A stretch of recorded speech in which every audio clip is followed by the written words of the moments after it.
tous venus en nombre, malgré ou grâce au mauvais temps, on était en train d'en parler, assister à cette table ronde exclusive autour du manga. Alors donc, nous avons ici 3 fins connaisseurs du manga qui ont accepté de faire un partenariat avec nous et de venir, on les en remercie. Donc je vous demande d'accueillir Jocelyn, donc d'Esprit BD. Bonjour à tous. Chaya, qui officie régulièrement sur Radio Campus. Bonjour. Et Eddy, qui est un grand connaisseur. Salut. Alors, je vais vous laisser vous exprimer. Donc, simplement rappeler 2-3 informations sur notre festival. Donc, ce festival vous propose 10 films donc, qui permettent de balayer 50 ans de cinéma japonais. Vous pouvez découvrir du Kitano, parmi les plus récents, le Miyazaki, ce sera après. Vous retrouverez également des grands classiques comme Kurosawa, comme Ozu. N'hésitez pas à venir nous voir si vous souhaitez en savoir davantage sur le fonctionnement de notre association, Cercle des Amis du Cinéma. Donc c'est quand même le 28e festival et nous fêtons nos 30 ans cette année. Donc là, je demande une salve d'applaudissements, pas pour moi, mais pour l'association.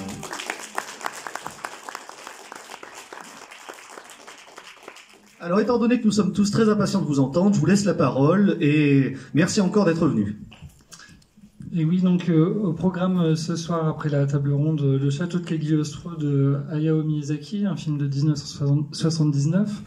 Et oui, il fallait un représentant de la Japanimation dans ce cercle, dans ce festival dédié au cinéma japonais, tant la Japanimation est un pan incontournable du cinéma japonais, en tout cas peut-être celui qui s'exporte le mieux. Et Miyazaki en est l'ambassadeur, peut-être le réalisateur le plus reconnu, mais Cagliostro, qui est son premier film, a été longtemps le plus méconnu en France. C'est le dernier à être sorti au cinéma en 2019. Et donc, pour causer de tout ça, on va d'abord démarrer sur les adaptations de manga au cinéma, qui en fait existent depuis 60 ans.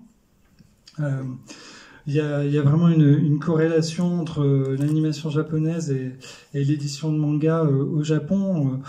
Ça remonte au moins à Tezuka, Osamu Tezuka, qui est le mangaka le plus influent, auteur de 700 œuvres, auteur du Roi Léo, d'Astro Boy, qui est le Kami-sama no manga, le dieu du manga, mais qui est aussi le père de l'animation japonaise, avec la première série d'animation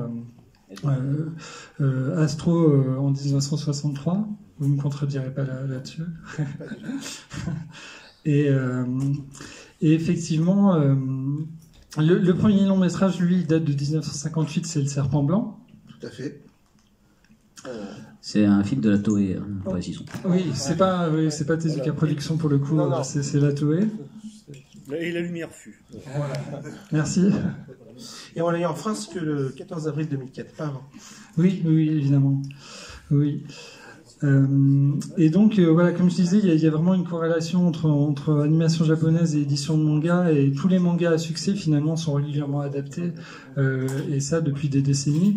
Il y a un vrai savoir-faire dans l'adaptation des mangas et des licences, qui est finalement plus ancien qu'aux États-Unis ou en Europe, quoi. Il y a aussi une vraie progression. Il se professionnalise, il progresse, il propose des nouvelles techniques. Ça, c'est très intéressant pour le Japon, parce que le monde les copie après pour faire des films d'animation. Ces films permettent de faire découvrir le manga à un plus large public.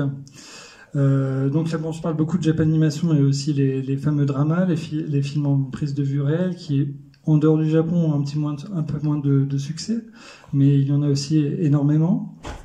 Quels sont les films, vous, des classiques que vous aimeriez évoquer, des années 70-80 ? En fait, peu de gens le savent, mais dans les tout premiers films qui ont été adaptés de manga, tu as Cyborg 009 de Shotaro Ishinobori, qui est un petit peu le pendant en fait le pendant de Osamu Tezuka. Donc il y a deux grands auteurs, il y a Tezuka et Ishinomori qui a fait. Et donc Cyborg 009, c'est l'histoire en fait de cyborgs qui ont été donc c'est des humains qui ont été cyborgifiés, donc transformés en robots un peu, mais où on garde des aspects naturelles, bien sûr, les cerveaux par exemple, et qui vont être en fait transformés par une organisation criminelle. Et puis finalement ils vont se retourner contre eux. Et puis bon, si vous connaissez Kamen Rider, c'est aussi du même auteur. Et en France, de Ishinomori, on connaît surtout Son Kukai. Donc voilà, si ça vous parle un petit peu plus. Voilà. Et donc il y a eu un film en fait qui est passé au cinéma en France dans les années 60, mais qui a été découpé en petits épisodes. Donc en fait, je ne sais pas si vous êtes acclimaté avec ce qu'on appelle les sérioles. Et en fait, aux US, il y avait un programme avant les films. Donc il y avait des petites séries, donc les ancêtres des séries télé qu'on a aujourd'hui. Donc que c'était Super-Héros, du Buck Rogers, du Flash Gordon. Je sais pas si ton micro est pas mieux que le mien parce que celui-là il arrête pas de faire clac clac clac. Voilà. Et donc on a eu en France donc ce Cyborg 009 en avant-programme. Donc il était découpé en tranches et diffusé avant les films autres. En France. Et ça, c'est très peu de gens le savent. Par la suite, ils ont fait une version regroupée, quoi. Ils ont vraiment fait le film en entier et ils l'ont diffusé au cinéma. Et ça a été sûrement un des premiers films japonais qui a été diffusé du coup en France. Mais bon, ça se sait pas trop, quoi. Donc voilà, Cyborg 009. Donc c'est de ça que je voulais parler, moi, pour un film marquant de ces années-là. Et ben moi il y a Horus Prince du Soleil, qui est un des tout premiers, qui est le premier Ghibli, studio Ghibli, qui est sorti le 21 juillet 68 au Japon. Et on a eu un film de Ghibli, mais en tout cas Miyazaki a travaillé dessus. Oui, tout à fait. Et malheureusement. Takahata, bien sûr. Oui, les deux. C'est une collaboration des deux, tout à fait, de Miyazaki et Takahata. Et malheureusement, on l'a eu en France en juillet 2004. Oui, c'est vrai que c'est un film assez impressionnant techniquement pour l'époque, même s'il y a encore des passages qui sont inachevés, me semble-t-il, dans le film. Mais c'est un film d'aventure très ambitieux pour l'époque. Tout à fait. Alors c'est pas le seul, hein, comme je disais, beaucoup d'adaptations de tous les mangas à succès et dans des styles très divers. La science-fiction avec Galaxy Express, le drame avec Gen Hiroshima, enfin le drame historique même. Tu as parlé effectivement de ce film sorti en France, mais on les a plutôt découverts nous en VHS finalement, ces films un petit peu plus tard, dans les années 80-90. Alors en fait, ce qu'il y a, c'est qu'il y a eu deux films de Cyborg 009. Donc il y a celui que je parlais qui est passé au cinéma, et il y a un autre film beaucoup plus récent des années 80 que lui on a découvert en VHS. D'accord. Donc c'est pas le même. Voilà. Il y a aussi Albator, qui est sorti, l'Atlantide de ma jeunesse, qui était sorti en VHS. En 82, si je ne me trompe pas. Alors là encore, en fait, vous connaissez tous Albator, vous savez qu'il y a deux séries, Albator 78 et Albator 84. Et quand on a vu Albator 84 à la télévision française sur Écréa 2, ils ont découpé le film Arcadia de ma jeunesse en 5 épisodes. Et en fait, c'est là qu'on l'a vu. Et c'est sorti en VHS que bien plus tard, dans les années 90. Et par exemple, on a eu le film de Miyazaki Nausicaa, c'était La Princesse des Étoiles en VHS. Et puis, alors bien plus tard, tout ce qui est manga vidéo, avec là, on a eu beaucoup de films de science-fiction, comme bien sûr Akira. Alors j'allais parler d'Akira, qui est évidemment un des films les plus importants une grosse référence. de l'animation de la fin des années 80. Oui, le 16 juillet 88 au Japon, et en France on l'a eu le 8 mai 91, si je ne me trompe pas, et il a marqué l'histoire du cinéma. Donc ça, c'est sûr qu'on peut pas faire une table ronde sans ne pas parler d'Akira. Donc pour rappel, donc c'est un manga de Katsuhiro Otomo qu'il a lui-même adapté donc en animation, en long métrage. C'est un univers de cyberpunk donc extrêmement riche, avec l'histoire de ces motards qui sont dans un Néo-Tokyo qui est complètement d'anticipation en fait, suite à une catastrophe. On croit au départ que c'est une catastrophe nucléaire, c'est pas tout à fait ça. Et de Tetsuo, donc qui est ce personnage qui va être livré à l'armée et qui est sur lequel on va faire des expériences un petit peu nouvelles, génétiques. C'est un film qui est absolument inouï pour l'époque, que ce soit techniquement ou même dans les... Voilà, techniquement, je crois que ça n'a jamais été dépassé parce que vraiment chaque cellulo était dessiné plusieurs fois avec des couches de couleurs, des trucs de folie, quoi. Parce que l'animation japonaise, comme beaucoup d'animations en général, c'est du 24 images par seconde et pour Akira, ils en mettaient même encore plus pour que ça soit vraiment super fluide. Donc, si jamais vous n'avez pas vu Akira, ce dont je doute, il faut absolument le voir, quoi. Et ce qui est impressionnant aussi, c'est que le doublage a été fait en amont du film, il me semble. Oui, effectivement, tu fais bien de le noter parce que souvent pour l'animation américaine, en fait, les acteurs, pour Walt Disney par exemple, ils jouent d'abord en fait devant un micro et on fait les dessins par rapport à leur performance. Par exemple, Robin Williams, quand il a fait le génie de Aladdin, il a fait tout son truc devant le micro, il a fait son petit délire et c'est après les animateurs qui ont fait les dessins et tout ça. Au Japon, on fait pas comme ça. Au Japon, on fait le dessin animé puis on le double après. Et Akira, ça a été une exception. Là, pour la première fois, ils ont fait effectivement comme les Américains, c'est qu'ils ont eu la performance d'abord des acteurs et après ils ont fait le dessin animé pour être sûr que les labiales et les mouvements de lèvres soient vraiment synchrones aux petits oignons et tout ça. Donc ils ont mis beaucoup de budget sur Akira à tous les niveaux. Et dans le sillage d'Akira, beaucoup d'autres super longs métrages d'animation. Je pense à Pat Labor, je pense à Ghost in the Shell de Mamoru Oshii, avec aussi une inspiration du côté de Blade Runner. Et tout ça, on le découvre plutôt en cassette. Les premiers succès au cinéma en France, ça arrive un petit peu après. Moi, je me souviens, gamin, de l'Attaque du Dragon, Dragon Ball Z. Oui. Ça, c'est 95-96. Ah ouais. Le film Fusion aussi. Avec, en fait, c'était 2 moyens métrages qui étaient mis ensemble pour faire une exploitation au cinéma. Et puis, alors là, je vais encore avancer dans le temps, mais le film Pokémon qui a eu un succès énorme début des années 2000. Le premier, oui. Voilà. En fait, pour Pokémon, je crois qu'ils en ont passé 3 au cinéma. Oui. Et après, par la suite, ils ont laissé tomber les salles obscures. Et puis, c'est revenu que récemment avec le film Je te choisis, si je dis pas de bêtises. Donc voilà. Et donc, bien sûr, les films de Miyazaki aussi, mais ça, on en parlera dans la deuxième partie. On va faire un autre saut dans le temps et parler effectivement de la percée récente du manga au cinéma en France. On a eu Dragon Ball Super Broly, qui a bien fonctionné. Il y a eu le One Piece Red, évidemment. Demon Slayer, le Train de l'Infini. Le Jujutsu Kaisen Zero, qui a atteint 1 million de spectateurs. Tout ça est lié à l'engouement phénoménal pour le manga depuis 2-3 ans, qui séduit une nouvelle génération avec les animés qui sont disponibles sur les plateformes de streaming, qui n'ont jamais été aussi disponibles. Et, enfin, nous, on aurait rêvé de ça quand on était ado. On peut voir l'Attaque des Titans, One Piece, les Ghibli, justement. Avec ça, de nouveaux best-sellers de shonen, comme My Hero Academia, Spy Family... J'ai parlé de Jujutsu Kaisen. Et puis un intérêt croissant du public, moi je trouve, pour les classiques du manga, Jojo, Berserk, les Junji Ito, tout ça est réédité. Il y a vraiment un nouvel intérêt pour toute cette littérature-là.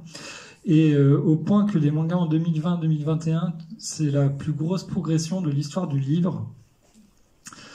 Donc effectivement, ça fait aussi venir du monde en salle pour les adaptations ciné, et ça donne même des idées aux Américains, qui finissent par chercher les droits et adapter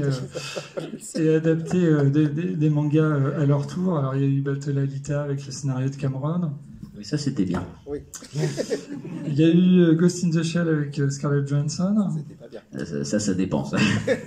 Moi j'ai tenu 10 minutes. Je ne pourrais pas spécialement bien en parler. Je préfère largement le film d'Oshii. Et puis des nouveaux projets avec One Piece, Saint Seiya, etc. On va peut-être pas en parler. Là. Bon, on va passer directement à la partie suivante. Je l'avais un petit peu évoqué dans l'introduction. C'est que Miyazaki, donc le réalisateur du film qui nous intéresse ce soir, Le Château de Cagliostro, c'est l'ambassadeur de la Japanimation, c'est le créateur avec son ami Takahata du plus grand studio d'animation japonais, en tout cas le plus connu, Ghibli. C'est un artiste évidemment antimilitariste, féministe, défenseur de l'environnement. Tout ça revient de manière très régulière dans quasiment toutes ses œuvres. Alors, il est né en 1941. Son père était directeur d'une usine aéronautique qui participe à la fabrication des avions de chasse japonais. Il habite Utsunomiya, qui est une ville bombardée quand il avait 4 ans. Tout ça, vraiment, ça va avoir un grand impact sur sa vie et sur son œuvre, sur vraiment le côté pacifiste et essayer de dépasser tout ça. Enfant, il passe son temps à lire et à dessiner. Il apprend à dessiner quasiment en autodidacte. Et après l'université, il rentre chez Toei Animation d'abord, où il sera animateur bien sûr, et il sera aussi un syndicaliste. Il va défendre les revendications de ses collègues animateurs. Il travaille sur des séries comme Sherlock Holmes, comme Conan, fils du futur. Il faut préciser sur Sherlock Holmes qu'il n'a fait que 4 ou 6 épisodes, je sais plus. 4 ou 6, et après ça s'est interrompu la série en fait. Il me semble parce qu'ils étaient plus sûrs d'avoir les droits. C'est ça, et donc du coup le temps qu'il fasse la suite des épisodes, Miyazaki était allé sous d'autres cieux, donc il a réalisé vraiment que les premiers épisodes de la série. Par contre, Conan, c'est lui qui fait quasiment tout. Hein. Conan, à partir de 82, il dessine le manga Nausicaa de la vallée du vent. Kaze no Tani Nosuka, je ne suis pas très bon en japonais. L'univers post-apocalyptique dans lequel l'héroïne lutte pour rétablir la paix et l'équilibre homme-nature. Il va en signer l'adaptation en 1984. C'est le succès de ce film qui va lui permettre de créer le studio Ghibli. Et sur Nausicaa, on peut dire que c'est le début de tout ce que... Enfin, l'héroïne va incarner un peu tout ce que va vouloir transmettre Miyazaki à travers ses héroïnes, tous ses futurs films. Et là, Nausicaa, c'est vraiment la base. Et c'est vraiment... Je crois que vous l'avez passé il n'y a pas longtemps, il me semble. Tout à fait, oui. C'était il y a une semaine en pré-ouverture du festival. Tout à fait. Donc c'est un film absolument à voir. C'est un film extraordinaire avec un univers de science-fiction post-apocalyptique qui est très original, avec une héroïne effectivement ultra moderne. Moi j'ai l'impression que tous les films récents qui mettent en avant... d'aventures, de blockbusters qui mettent en avant plutôt des héroïnes tout de suite, ça s'inspire quand même beaucoup de ces héroïnes de Miyazaki. Ah, tout à fait. Et voilà, donc je disais déjà un film effectivement très abouti d'un point de vue technique, avec déjà la musique de Joe Hisaishi. Oui. Même si il n'a pas encore les moyens qu'il aura plus tard. Oui. Mais déjà des thèmes assez remarquables. Et donc ensuite effectivement le studio Ghibli, donc les premiers films, Le Château dans le ciel, un grand film d'aventure. Porco Rosso, Kiki. Kiki la petite sorcière. Alors Porco Rosso, pour ceux qui s'en rappellent plus, voilà, il a eu un succès parce que le cochon est doublé par notre Jean Reno, ce qui a fait que le succès en salle de ce film aussi. Je précise pour Porco Rosso que ça a été du coup le premier Miyazaki qu'on a eu au cinéma en France à l'époque. Donc c'est pas le premier Miyazaki qu'on a vu parce que comme tu l'as dit tout à l'heure, c'était effectivement une version censurée de Nausicaa où il manquait un quart d'heure. C'est après La Princesse des Étoiles. Bref, mais ça a été le premier qu'on a vu au Cinoche. Voilà. Et même en diffusion télé, je crois que je l'ai vu sur Canal celui-là. Je sais pas si c'était pas Totoro pour la diffusion télé par contre. Ah oui, t'as raison. C'était Totoro. Et bref, qu'est-ce que je voulais dire? Les films. Après, on peut parler de l'énorme succès après Porco Rosso de Mononoke. Oui, bien sûr. Oui. Alors Mononoke, effectivement, c'est le film qui va un petit peu tout changer d'un point de vue du succès international, puisque tout à fait. À partir de là, il y a un accord avec Buena Vista. Le film sort dans plein de pays, dont ici, même s'il sort en retard, je crois. 3-4 ans. Ouais. Et effectivement, à partir de Mononoke et surtout Chihiro, c'est le succès international. Chihiro, c'est le gros carton de Hayao Miyazaki. Il a eu des prix et il a été reconnu par que ce soit les spectateurs ou la critique ou les gens du milieu professionnel. Et voilà. Plus gros succès à l'époque du cinéma japonais au Japon et en dehors. Un Oscar du meilleur film d'animation. Ce qui est quand même très compliqué parce que quasiment tous les Oscars du meilleur film d'animation sont donnés à Disney depuis quasiment 20 ans. Oui. Donc il y a des films américains. C'est une sacrée performance. Ouais. Est-ce que vous, il y a un film de Miyazaki comme ça qui vous... qui tient à cœur. Personnellement, mon préféré, c'est Château dans le ciel. Oui. C'est la Piuta, c'est celui que je préfère, moi, de Miyazaki. Après, je suis pas super Écoutez, fan de Miyazaki en général. Effectivement. Après, j'adore Château de Cagliostro, mais ça, c'est parce que j'adore Lupin, donc voilà. Mais sinon, je dirais Château dans le ciel, moi. Grand film d'aventure, effectivement, plein un super-héros, c'est pas, je me suis mal exprimé, mais enfin, des héros vraiment super attachants, plein de rebondissements. La technique est incroyable, bien sûr. Et celui-là, on l'a eu au cinéma au début des années 2000. Je me souviens d'être allé.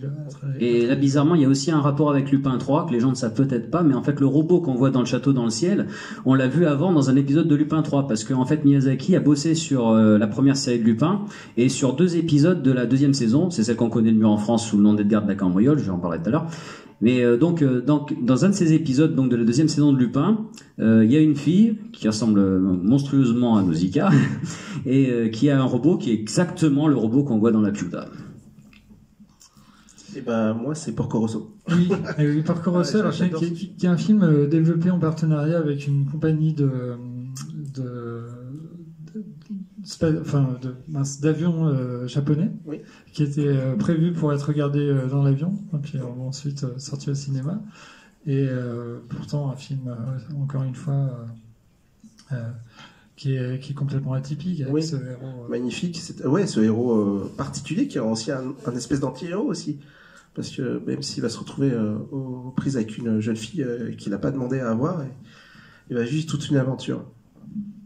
Et cette réplique, alors que dit Jean Reno dans la version française, je préfère être un cochon pathétique qu'un cochon fasciste, qui résume bien le personnage, que j'aime beaucoup. Et puis la partition de Joe Hisaishi dans ce film-là qui est à tomber aussi. Tout à fait. C'est magnifique. Moi, j'ai rien à dire. Alors bon, on va peut-être pas tous les faire. Effectivement, après, il y a eu le château ambulant, il y a eu Pogno. Le vent se lève. Le vent se lève, bien sûr. Il y a encore pas mal d'actualités là autour de Ghibli. On a, alors ça, c'est un film de Takahata, mais Pompoko qui ressort en salle le 19 avril. Tout à fait. Très beau film que je vous conseille si vous l'avez pas vu. Bon, très, très écologique, très dans la défense de la nature, mais il est magnifique. Allez-y. Il est très différent des films de Miyazaki. Mais les deux ont leur propre univers. On a l'impression que c'est Takahata, pareil parce que on retrouve un peu le même graphisme, et en réalité on se fait surprendre parce qu'on croit avoir un film pour les bébés avec des tanuki, et en fait ça parle de résistance, ça parle de le message de fond, le message qui fait passer Takahata, il est puissant. Moi j'ai trouvé quand j'avais été le voir au Rio à l'époque, et c'est incroyable quoi. C'est incroyable quoi. Et en plus il date. Il est pas tout jeune, Pompoko, ce film. Oui. Miyazaki, alors ça c'est évidemment le running gag. À chaque fois il annonce sa retraite, puis finalement il revient. Et là, à nouveau, il a travaillé sur un nouveau film. À nouveau, je m'excuse pour mon japonais, c'est Kimitashi Wado Ikiru Ka. Et vous, comment vivrez-vous? La traduction littérale, on verra ce que les distributeurs choisissent. Ça sortirait le 14 juillet. 2023 ? Ouais, 2023. Parce que le film est en phase de doublage, de ce que j'ai trouvé sur Internet. Donc à suivre. Et donc ça, c'est vraiment la grosse actualité à venir. Et puis on a l'éditeur Sarbacane qui va éditer Le Voyage de Shuna. Donc ça, c'est un roman graphique, un album de Miyazaki. Donc ancien, je pense que ça date à peu près de la même époque que Nausicaa, qui sort le 1er novembre 2023 en librairie. Merci pour l'info. On peut peut-être enchaîner sur effectivement Lupin 3, donc la série de Monkey Punch, en tout cas au départ. Donc c'est Katsuhiko Kato en fait. Donc Monkey Punch c'est un pseudo, je pense que vous l'aurez deviné. En fait, il a pour idée au départ de faire les histoires donc du petit-fils de Arsène Lupin, ce qui va poser des problèmes plus tard par rapport au nom. Et donc avec Lupin, il y a ses fidèles acolytes. Donc il y a Jigen qui est un petit peu le tireur d'élite avec toujours un chapeau sur la tête. Ce qui est marrant, c'est qu'en fait, si on lui enlève son chapeau, il n'arrive plus du tout à tirer correctement. Voilà. Il y a aussi Goemon, donc qui est l'ancêtre aussi d'un samouraï très connu au Japon, hein, Ishikawa, qui lui peut avec son sabre tout couper, même des étoiles, des planètes, no problemo, des hélicoptères, bref. Et puis il y a bien sûr la fille Fujiko, aux formes plantureuses, dont Lupin est red dingue, et du coup elle en profite pour le mener par le bout du nez en fait, parce que elle est très vénale et elle veut toujours gagner le pognon. Donc en fait Lupin c'est un voleur, mais il arrive rarement à s'emparer de l'or, des bijoux, tout ça, et souvent c'est Fujiko qui lui chipe avant quoi. Et puis bien sûr il y a l'inspecteur Zenigata qui est toujours à sa poursuite et qui va essayer de l'attraper à chaque fois. Et donc Lupin c'est un très gros succès au Japon, hein. C'est vraiment super culte là-bas. Je pense qu'il n'y a pas un seul japonais qui ne connaît pas Lupin Sensei. Ça a vraiment cartonné, mais ça n'a pas cartonné tout de suite. Parce que la première adaptation animée, bon, d'abord il y a eu un petit pilote d'un petit quart d'heure que vous pouvez retrouver sur le coffret DVD de la première saison collector qui est sorti il n'y a pas très longtemps. Et puis bon, ça marchouillait, mais pas plus que ça. Après, ils ont fait une première série télé où vous pouvez reconnaître Lupin parce qu'il a une veste verte. Et cette première série a entièrement été réalisée donc par Miyazaki et par Takahata. Et elle n'a pas trop marché non plus, parce que c'était peut-être un sujet un petit peu trop adulte à l'époque, parce qu'on avait même au Japon un petit peu cette image que les dessins animés c'est forcément pour les enfants, et Lupin avait des thèmes un petit peu plus adultes, on va dire. C'était un Lupin qui était assez différent de celui du château de Cagliostro. Complètement. Ouais. Complètement, même s'il a une veste verte aussi.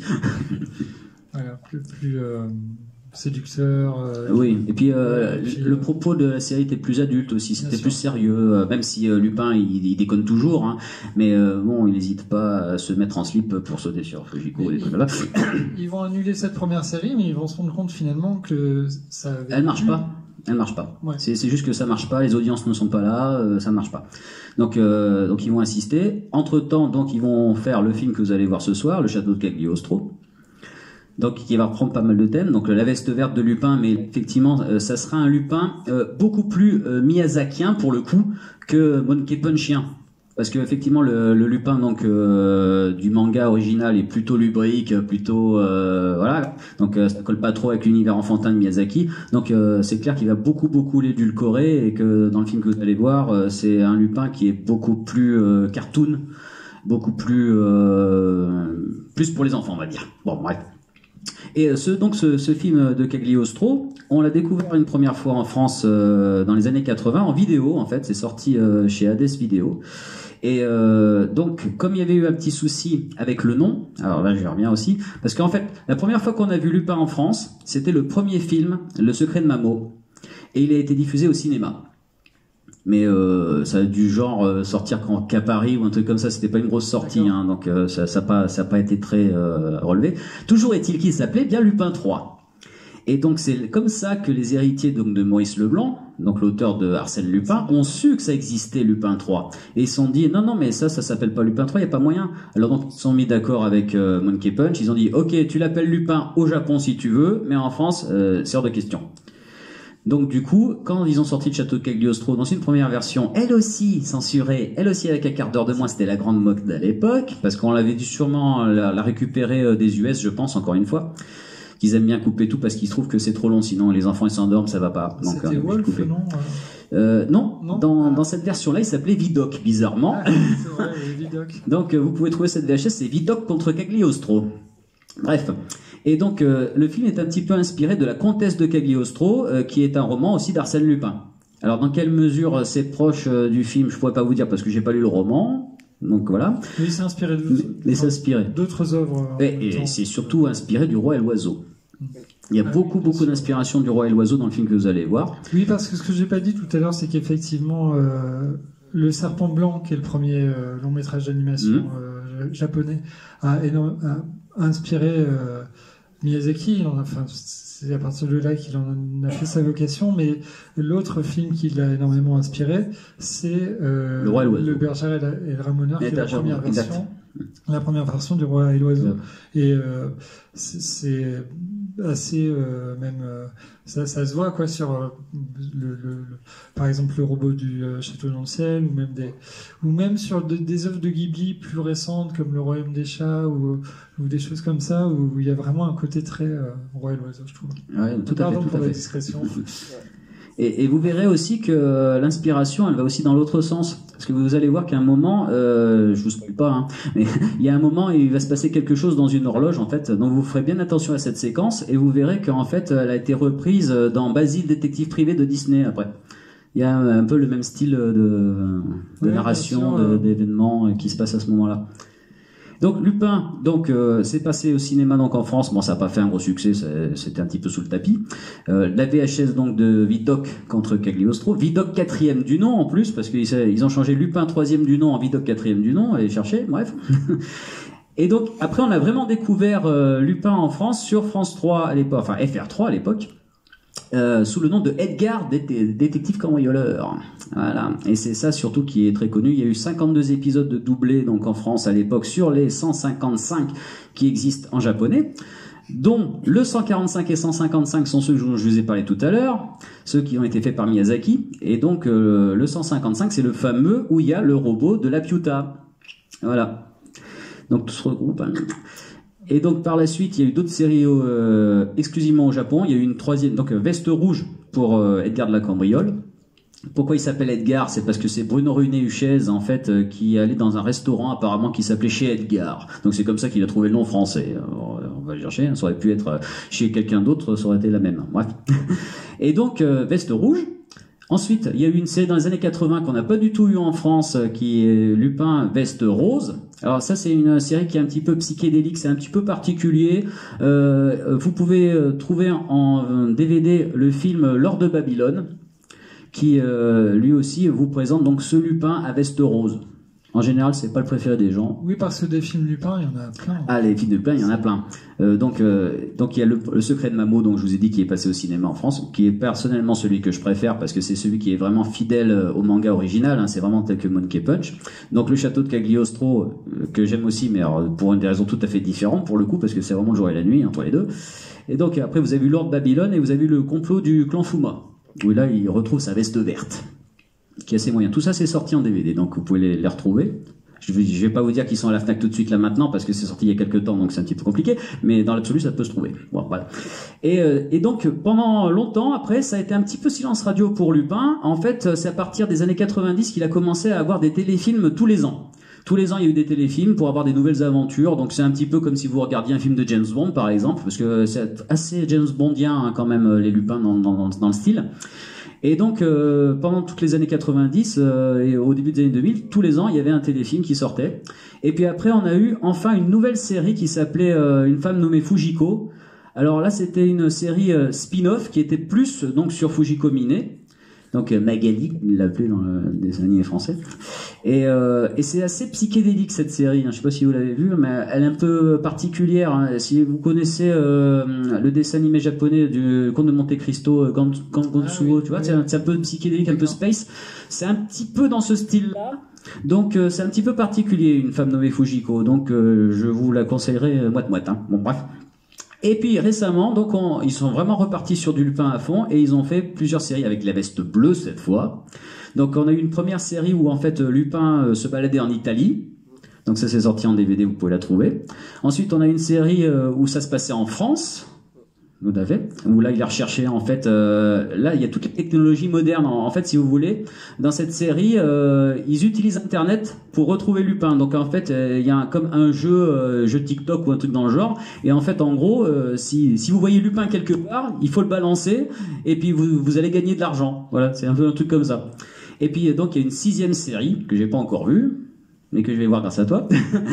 Donc, je sais pas, toi tu l'as vu toi? Non, je l'ai pas vu, mais il a une veste verte. Ah oui, veste verte dans la dernière, voilà. Et une toute dernière série aussi qui sort actuellement sur, je ne sais plus quelle chaîne ça passe. Lupin Zéro.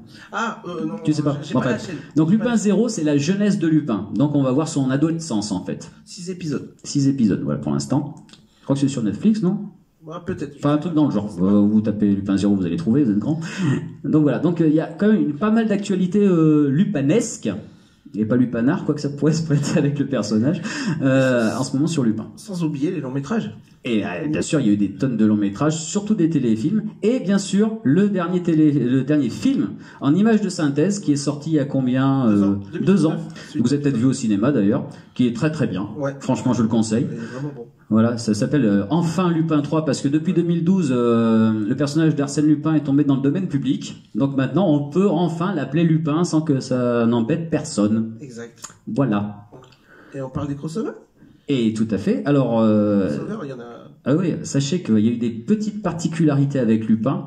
Ça commençait en fait dans la série donc des années 80, Veste Rouge, où Lupin a été en crossover avec un personnage que je pense vous devinerez jamais, Lady Oscar.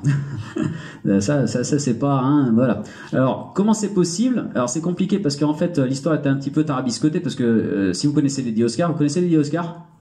Ouais, il y en a qui. Il y en a un qui connaît. Alors, les autres, vous avez intérêt à vous y mettre parce que c'est très très bon, Lady Oscar. Bref. Donc, puisque vous connaissez pas, je vous explique. Lady Oscar, en fait, c'est pendant la Révolution française, enfin un petit peu avant la Révolution française. Et en fait, il y a un capitaine de militaire qui n'a eu que des enfants, filles. Et bien sûr, il voulait avoir un fils parce que lui, comme il est militaire de carrière, il voudrait bien passer le flambeau. Mais comme il a eu que des filles, et ben au bout d'un moment, il en a eu marre et il s'est dit bon bah écoute, la dernière, je veux pas le savoir. T'es pas une fille, t'es un garçon. Tu t'appelles Oscar et t'es mon fils. Voilà. Et donc on va suivre pendant une quarantaine d'épisodes chez TMS les histoires donc de Lady Oscar qui est obligée de passer pour un garçon à cause de son père. Alors ça nous rapproche un petit peu bien sûr de Prince Saphir de Tezuka qui lui aussi avait lancé une idée comme ça dans les années 70. Et c'est aussi peut-être le premier manga à avoir été adapté en Occident, avec le film de 2000. Oui, absolument, j'y allais y venir. Donc il y a eu une version live française de Lady Oscar, et c'est une catastrophe. Je pense que ça a été le premier exemple. Avant Dragon Ball Evolution, on a eu Lady Oscar. C'est Dragon Ball Evolution des années... Oui, c'est le Dragon Ball Evolution des années 70, fin 70, je crois. C'est une catastrophe. Hein. Je vous le déconseille, mais à 200%, ce film, c'est très mauvais. Il a rien compris au film, si je puis dire. Et puis la fin, c'est, enfin bon, ceux qui connaissent Lady Oscar et même ceux qui connaissent pas, parce que même si tu connais pas Lady Oscar, c'est un mauvais film quand même. Donc voilà. Malgré le talent de Jacques Demy. Malgré le talent de Jacques Demy, il a sûrement fait d'autres bons films, mais celui-là non. Alors pour la petite histoire, sachez que même si c'était un film français, il a été joué en anglais et il n'existe aucune version française. Donc voilà, donc si vous voulez vous le voir, c'est que du sous-titre. Hein. Donc voilà, vous êtes prévenus. Donc en plus qu'il est mauvais, il faut en plus lire les sous-titres. Donc voilà, tu vois, la totale. Donc ça, c'était donc le premier crossover avec Lady Oscar, donc dans les années 80, dans la série, la troisième série. Et puis plus récemment, on a eu des crossovers un petit peu plus logiques, on va dire. Ouais. Il y a eu donc 2 films avec Détective Conan. Vous connaissez Détective Conan? Ouais, il y en a qui. C'est toujours le même, il est bien, lui, il s'y connaît, c'est bien. Donc c'est ce que j'ai en t-shirt. Donc peut-être tu vas peut-être plus nous en parler pour le coup. Ouais. Conan, c'est un lycéen détective qui aide la police dans ses enquêtes, à résoudre les crimes, et malheureusement, il va se retrouver confronté à une organisation sans le vouloir, qui va vouloir le tuer en lui faisant prendre une pilule, sauf qu'il va se retrouver rapetissé de au moins 10 ans. Rajeuni. Ouais. Rajeuni, oui, pardon. Et rapetisse aussi. Bah, de fait. Il devient un enfant, mais il garde son cerveau de ses 17-18 ans. Donc, et il va se cacher sous l'identité de Conan et de Gawa, parce qu'il est fan de Conan Doyle. De Conan Doyle, donc de Sherlock Holmes. Et à partir de là, et Edogawa qui est un auteur connu au Japon. Ouais. Et à partir de là, il va se lier d'amitié avec l'oncle de sa fiancée de l'époque, qui est un détective de bas étage au début, jusqu'à ce que Conan y mette son nez et l'aide à résoudre plein d'enquêtes sans qu'il le sache. Et du coup, Monkey Punch va arriver à lier ces 2 personnages sur 2 films crossover. Voilà, ce qui est un peu plus logique parce que bon, Lupin c'est un voleur, Détective Conan c'est un détective, donc là on est plus logique déjà tout de suite. Hein. Ouais. Et puis récemment, donc encore un autre crossover. 2023, voilà, sur Amazon. Exact, et qui est tout à fait logique aussi pour le coup, puisque Lupin est face à d'autres voleurs, en l'occurrence d'autres voleuses, puisque c'est un crossover avec les Cat Size. Voilà. Vous connaissez les Cat Size? Ouais, toujours les mêmes. Hein. C'est générationnel. Hein. Oui, eh ben, vous allez apprendre à connaître Cat Size de toute façon, parce que bientôt il va y avoir une série live sur TF1, alors française de Cat Size. Ça fait peur ça aussi. Hein. On verra. Ouais. Donc ce crossover Lupin vs Cat Size où justement ils se retrouvent à vouloir voler les mêmes œuvres. Voilà. Avec chacun leur histoire et c'est très intéressant. Moi, j'ai beaucoup aimé. Ouais, donc c'est sur Amazon Prime, c'est ça? Amazon Prime. Donc voilà, vous pouvez le voir très facilement. Tout ça, c'est en français. Hein, Alors, tant qu'on est, est-ce que moi, j'ai envie de folie, hein, Soyons fous. Soyons fous, bah, parce que dans ce crossover, voilà, est-ce qu'on va avoir tout relié sur l'histoire comme fait un studio de super-héros ultra connu? Est-ce qu'on va tous les avoir dans le même film, Conan, Cat Size et Lupin, sachant que, pour la petite histoire, bon, je vais pas parler de Lupin là, mais il y a eu un crossover entre Nicky Larson et, pour ceux qui savent, et les Cat Size. Donc du coup, est-ce que ces 4 personnages-là, iconiques de la pop culture japonaise, pourraient se retrouver dans un ou plusieurs films? Ça, c'est la grande question, mais ça, en tout cas, c'est mon envie de fan. Qui connaît Nicky Larson? Qui connaît Nicky Larson? Ah, il y en a plus là tout de suite. Il est Hein. plus connu. Ouais. Plus connu que... Alors, je réponds partiellement à ta question parce que faire des crossovers en fait entre séries japonaises, c'est pas aussi évident que ça en a l'air. Eh oui. Pourquoi ils ont pu faire des crossovers avec Lady Oscar, avec Conan et avec Cat Size? Tout simplement parce que ça appartient au même studio. C'est tout de la TMS, Tokyo Movie Shinsha. Donc c'est pour ça qu'ils peuvent. Et pourquoi ils peuvent pas avec Nicky Larson? Parce que Nicky Larson, ça appartient à Sunrise. Et c'est une histoire de droit. Voilà. C'est très compliqué au Japon. Et pourquoi Cat Size et City Hunter, eux, c'est possible? Parce que c'est du même auteur. Voilà. Il y a à la fois l'auteur et les studios. Et donc, il faut que tout soit en corrélation. Très réglementé au Japon, contrairement aux États-Unis ou en France où c'est un peu plus ouvert, un peu plus moins compliqué. Je crois pas ça, parce que si tu veux faire des crossovers entre les super-héros DC et super-héros Marvel, ça risque de poser un petit peu problème. Il va y avoir problème. Donc, voilà. À une époque, ça s'est fait, mais voilà. Ouais. Voilà. Tu voulais ajouter d'autres choses? Je crois qu'on a tout dit. Ouais. Des questions? Y a-t-il des questions dans la salle? Le crossover, est-ce que c'est une suite à Cross Spacer? Ça n'a rien à voir. Un crossover, en fait, c'est quand c'est deux séries issues d'univers différents qui se rencontrent. Tout simplement. D'autres questions? Après, on n'a pas cité tous les films. Moi, j'en avais retenu d'autres. Hein. Ah non, mais on n'a pas 2 heures non plus. Hein. Nous, est-ce qu'on y attend? Ah. Moi j'ai une question. Alors, je crois qu'il nous reste une dizaine de minutes. Oui, une dizaine de minutes, un quart d'heure. Alors, j'ai une question très simple. Comment expliquer l'incroyable succès auprès des nouvelles générations du manga?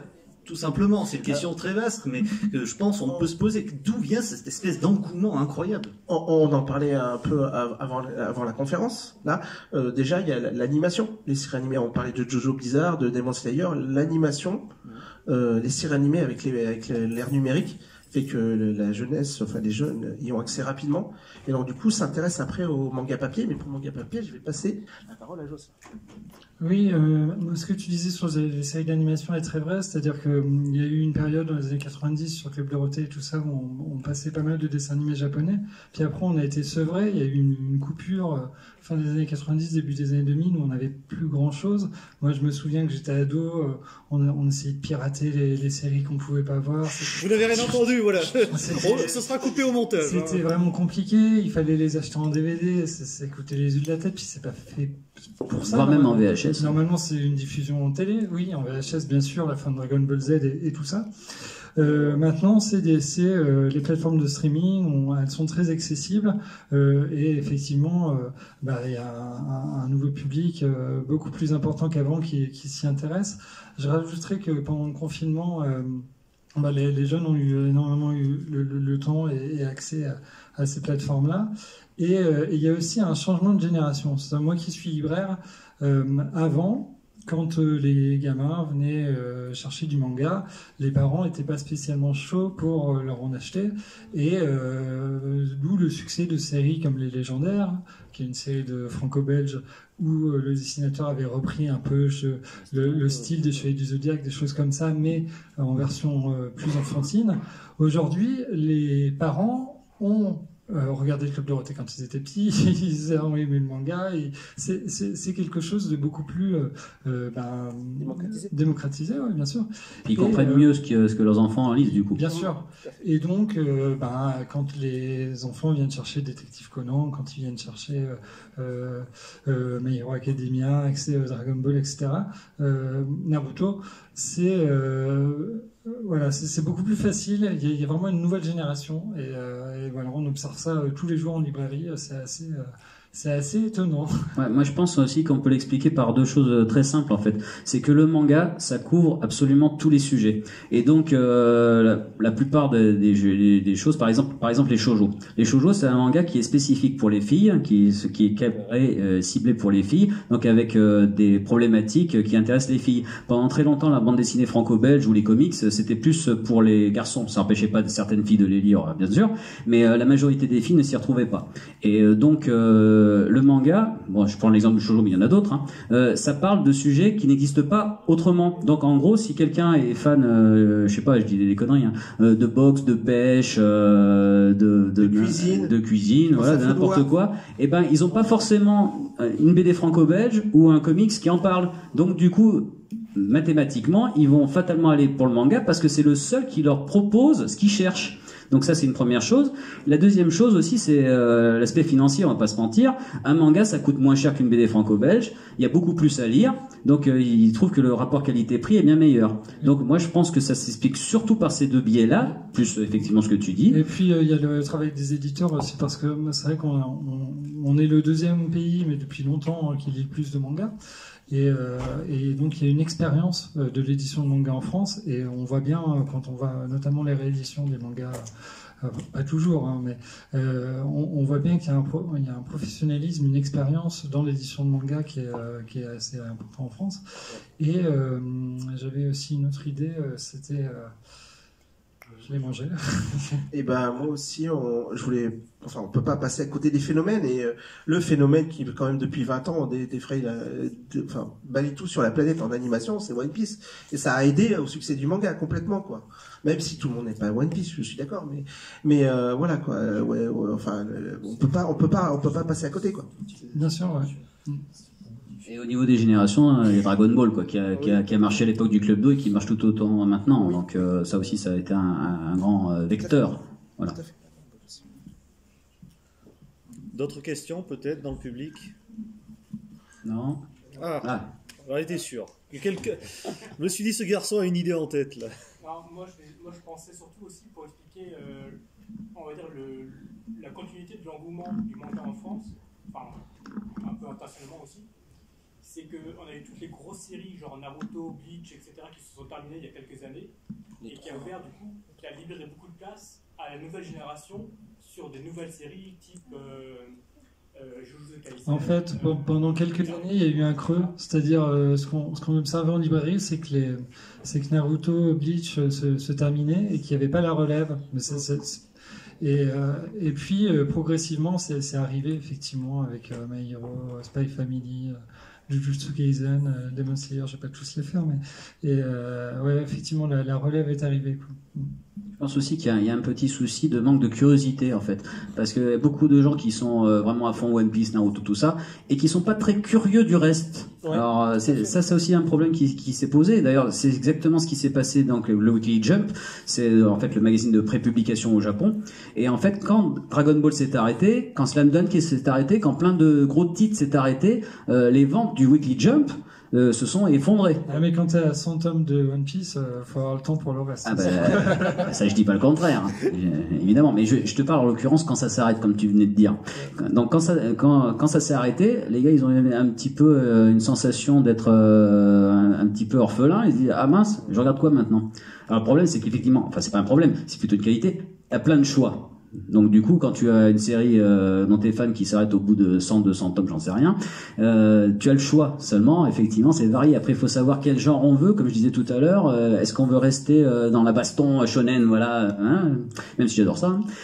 Soit on veut essayer peut-être de s'ouvrir à autre chose, d'essayer de jeter un œil sur du Lupin 3 par exemple. C'est peut-être pas forcément le plus, enfin, ou autre chose, voilà. D'ailleurs, si vous vous intéressez à Lupin 3, j'en profite pour vous dire qu'il y a une compilation, voilà, chez Glénat qui est sortie, en fait, avec un tome où vous avez un peu le best-of des meilleures histoires de Lupin. Donc, c'est la seule chose qui existe en français pour le manga de Lupin.